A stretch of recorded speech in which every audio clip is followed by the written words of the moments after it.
क्या होता है degree of dissociation? Degree of dissociation को समझने के लिए हम क्या करते हैं कि हम 1 मोल सोल्यूट लेते हैं, 1 मोल सोल्यूट, और 1 मोल सोल्यूट को हम ऐड करेंगे वाटर में। और यहाँ पर मैं सोल्यूट के लिए एग्जांपल के तौर पर ले रहा हूँ एसिटिक एसिड।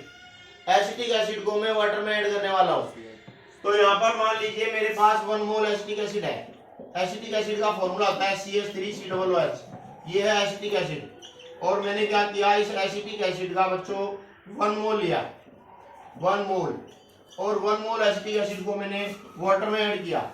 जब भी हम किसी सब्सटेंस को वाटर में ऐड करते हैं तो हम उसके आगे AQ लिख देते हैं। AQ का मतलब है एक्वस। एक्वस मतलब उसको वाटर में ऐड किया गया है। तो यहाँ पर ये आयंस में डिसोशिएट हो जाएगा एसिटिक एसिड। इस तरह से डिसोशिएट होगा CH3COO negative acetate ion plus H positive. यहाँ भी AQ लिख सकते हैं। AQ का मतलब है कि ये जो एसीटेट आयन है वाटर में डिसॉल्व है, और यहाँ भी AQ लिख सकते हैं। हम यहाँ पर क्या देखते हैं कि जब हम 1 मोल एसिटिक एसिड लेते हैं इनिशियली, तो जब हम 1 मोल एसिटिक एसिड लेते हैं तो इनिशियली ये आयंस एब्सेंट होंगे सॉल्यूशन के अंदर, ये बिल्कुल नहीं होंगे भाई, ये आयंस हो गए ही। जैसे ही जस्ट ऐड करेंगे तब आयंस नहीं होंगे। और टाइम के कुछ ही फ्रैक्शन में हम देखेंगे कि ये एसिटिक एसिड के कुछ मॉलिक्यूल्स आयंस में डिसोसिएट हो जाएंगे। तो फाइनली क्या होगा, फाइनली आप देखेंगे कि इस 1 मोल में से 0.041 मोल डिसोशिएट हो जाएंगे। ऐसा होता है कि जो एसिटिक एसिड होता है जब उसको वाटर में ऐड किया जाता है तो उस एसिटिक एसिड के 1 मोल में से 0.041 मोल डिसोशिएट हो जाते हैं आयंस में। तो जब ये हमारे पास 1 मोल था, इसमें से 0.041 मोल डिसोशिएट हो गया, तो यहाँ पर कितने मोल बचे? कैसे निकालें कितने मोल बचे? 1 मोल हमने ऐड किया था, उसमें से 0.041 डिसोशिएट हो गया, तो बचा कितना? 1 माइनस 0.041। तो यहाँ पर ये आयंस कितने बनेंगे देखते हैं।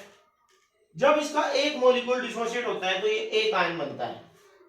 जब इसके 2 मॉलिक्यूल डिसोशिएट होंगे तो इसके भी 2 आयन बनेंगे। अब यहाँ पर जो एसिटिक एसिड डिसोशिएट हुआ है वो इतने मोल डिसोशिएट हुआ है। कितने मोल डिसोशिएट हुआ है? 0.041। तो बच्चों यहाँ पर जो एसीटेट आयन है, ये एसीटेट आयन बनेंगे 0.041 मोल, ठीक। और हाइड्रोजन आयन भी बनेंगे 0.041 मोल।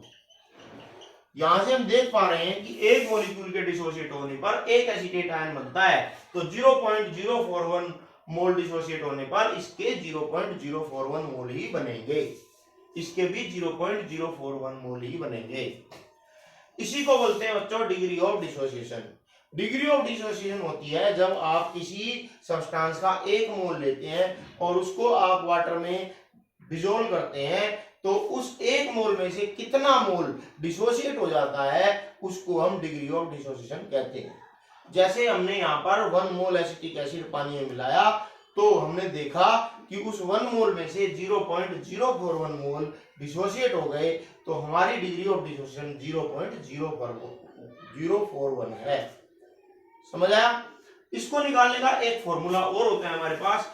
वो फॉर्मूला ये होता है कि अगर डिग्री ऑफ डिसोसिएशन निकालनी है तो आपको क्या करना होगा, आपको देखना होगा कि number of moles dissociated divide by total number of moles added. Total number of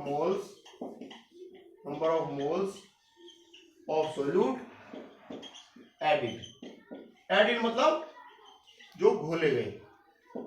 तो आप यहां पर देख पा रहे हैं कितने मोल डिसोशिएट हुए?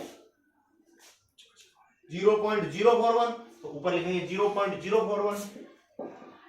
और कितने मोल हमने ऐड किए थे? 1 मोल, तो नीचे लिखेंगे 1। तो क्या आएगी डिग्री ऑफ डिसोसिएशन? यही आएगी 0.041। तो ये तरीका भी है डिग्री ऑफ डिसोसिएशन निकालने का। हो सकता है कि आपने उसमें 5 मोल ऐड किए हो, तो 5 मोल जब ऐड करेंगे तो यहाँ पर 5 रखेंगे और जितने मोल डिसोशिएट होंगे वो ऊपर लिख देंगे। तो इस तरह से हम डिग्री ऑफ डिसोसिएशन निकाल सकते हैं। तो ये था बच्चों हमारा डिग्री ऑफ डिसोसिएशन। अब हम क्या जानना चाहेंगे कि डिग्री ऑफ डिसोसिएशन में और वांट ऑफ फैक्टर में क्या रिलेशन है। अगला टॉपिक है हमारा वांट ऑफ फैक्टर।